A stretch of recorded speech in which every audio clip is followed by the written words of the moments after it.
Hello दोस्तों, मैं हूं एडवोकेट वाजिद और आज इस वीडियो में बात करने जा रहा हूं कि अगर आप कोई खेती की ज़मीन खरीद रहे हैं, एग्रीकल्चर लैंड मतलब कृषि भूमि आप खरीदने जा रहे हैं, तो दोस्तों आप एग्रीकल्चर लैंड खरीदते समय आपने किन किन बातों का ध्यान रखना होता है और आपको रखना चाहिए, सावधानी रखनी चाहिए भूमि खरीदने से पहले, ताकि आपके साथ किसी भी तरह का कोई फ्रॉड ना हो।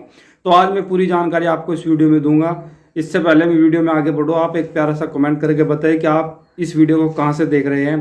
दोस्तों, हर रोज़ मैं आपके लिए कुछ ना कुछ वीडियो ज़रूर लाता हूँ जो आपके काम की वीडियो होती है, आप ज़रूर उससे आपको कुछ सीखने को मिलता है। तो आज का हमारा टॉपिक है कि अगर आप कृषि भूमि खरीद रहे हैं तो ज़मीन खरीदने से पहले आपने किन किन बातों का बराबर ध्यान रखना होता है। देखिए, अगर आप एग्रीकल्चर लैंड खरीद रहे हैं, कृषि भूमि, और उस कृषि भूमि की जो खतौनी होती है, जो डॉक्यूमेंट्स होता है, आपने उसे बराबर चेक करना है। सबसे पहले आपने उस ज़मीन की श्रेणी चेक करनी है कि वो ज़मीन जो आप खरीद रहे हैं वो किस श्रेणी की है। श्रेणी एक की है तो बेहतर है, क्योंकि अगर आप श्रेणी एक की ज़मीन खरीद रहे हैं तो बराबर है, ठीक है। उसका भूमिधर कौन है, उसका मौजा क्या है, खसरा नंबर, खाता संख्या, ये आपने बिल्कुल चेक करनी है।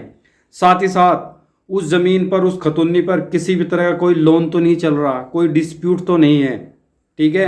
आदेश, उस खतौनी में जो आदेश है आप उसे बराबर चेक करें, क्या क्या आदेश उस खतौनी में हुए हैं।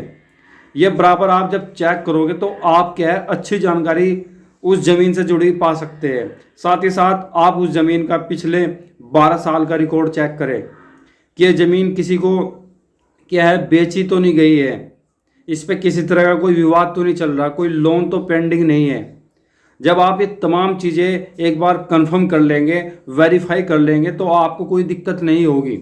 साथ ही साथ उस ज़मीन का नक्शा, उस ज़मीन वो उसकी लोकेशन क्या है। मान लीजिए कोई खसरा नंबर है 872 और उसमें 2-3 खातेदार है और आप उन 2-3 खातेदार में से एक आपको ज़मीन बेच रहा है। मान लो उसमें पूरी 5 बीघे ज़मीन है और उसमें से एक खातेदार आपको 2 बीघे ज़मीन बेच रहा है। आपकी डील भी हो जाती है, सौदा पक्का हो जाता है। लेकिन वो ज़मीन जो 2 बीघे है उस 5 बीघे में है कहाँ, उसकी लोकेशन कहाँ है, ये आप जब बराबर चेक करेंगे और उससे पूछेंगे कि भाई आप, मान लीजिए आपके इस खसरे में 5 बीघा ज़मीन है और आपका एक भाई मुझे 2 बीघे ज़मीन बेच रहा है, तो वो 2 बीघे मुझे मिलेगी कहाँ। मान लीजिए बाद में क्या होता है, कुर्रेबंदी आदमी करवाने लगे, फिर क्या होगा, फिर वे अपनी मर्जी से आपको क्या है, वो ज़मीन का टुकड़ा देंगे 2 बीघे, जहाँ उनकी मर्जी आएगी। अगर आप ये चीज़ें पहले वेरीफाई नहीं करेंगे तो ज़मीन खरीदते समय आपने खतौनी की बिल्कुल कंप्लीटली वेरिफिकेशन करनी है। उसका भूमिधर का नाम, उसे वो ज़मीन कहाँ से मिली, विरासत से मिली या उसने बेनामा लिया, ठीक है, उसका बराबर दाखिल खारिज हो चुका है या नहीं हुआ है। बहुत सारी बातें हैं आपने ध्यान रखना होती है। लोकेशन उसकी एग्जैक्ट, उसका नक्शा सजरा सब बराबर चेक करें, ताकि आपके साथ किसी भी तरह का भाई कोई फ्रॉड ना हो। हम लोग क्या करते हैं, हम खतौनी चेक करते हैं, बस हाँ इस आदमी के नाम इतना हिस्सा है, इसके अलावा हम कुछ नहीं देखते। लेकिन जब हम गहराई में जाते हैं तो उस खतौनी पे क्या लोन भी मिला रहता है, डिस्प्यूट चलता रहता है, कोई विरासत को लेकर, दाखिल खारिज को लेकर, बहुत सारी चीज़ें, ठीक है। तो आप जल्दबाजी में कोई भी ज़मीन ना खरीदें। अगर आप जल्दी करते हैं तो कहीं ना कहीं आपको नुकसान हो सकता है।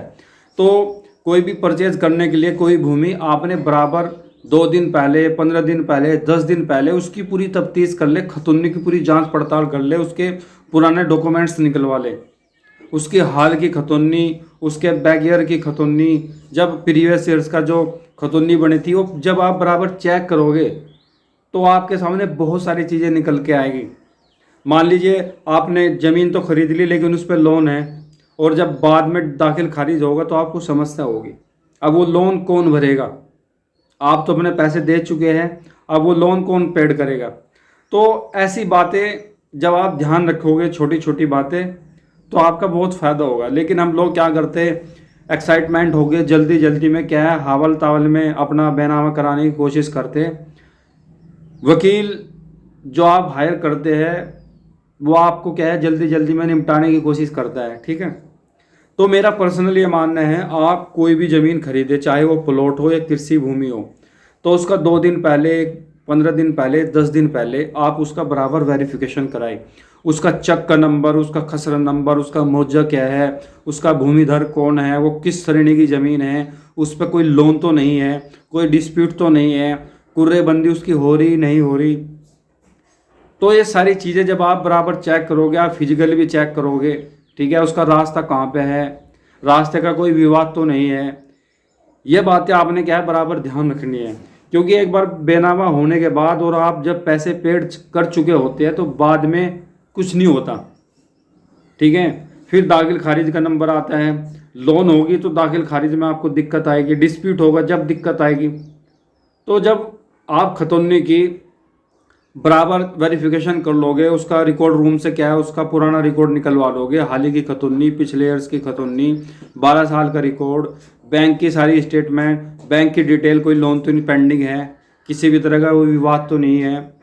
तो जब ये आप चीज़ें क्लियर कर लेते हैं ना तो हमें बाद में कोई समस्या नहीं होती।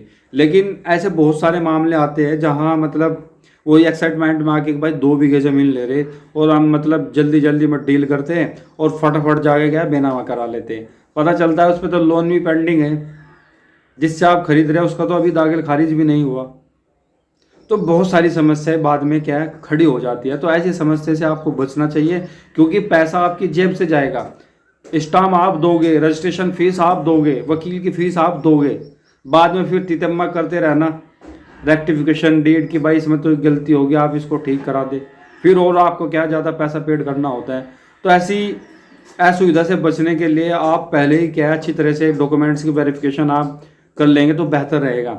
आप खुद पढ़े लिखे नहीं, आप किसी को अपने साथ क्या है पढ़े लिखे जो जिस लोगों को जानकारी है, जिन्हें पता है, आप उससे जुड़ के क्या अपनी वेरिफिकेशन करा सकते हैं।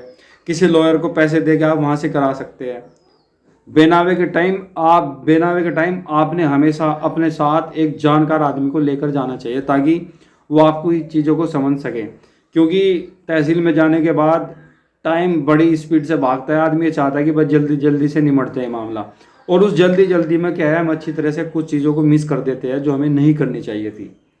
तो खैर होपफुली आपको कुछ चीज़ें तो ऐसी लगी होगी हाँ कि यार ये हमें करना चाहिए, ये हम करेंगे इस चीज़ों को।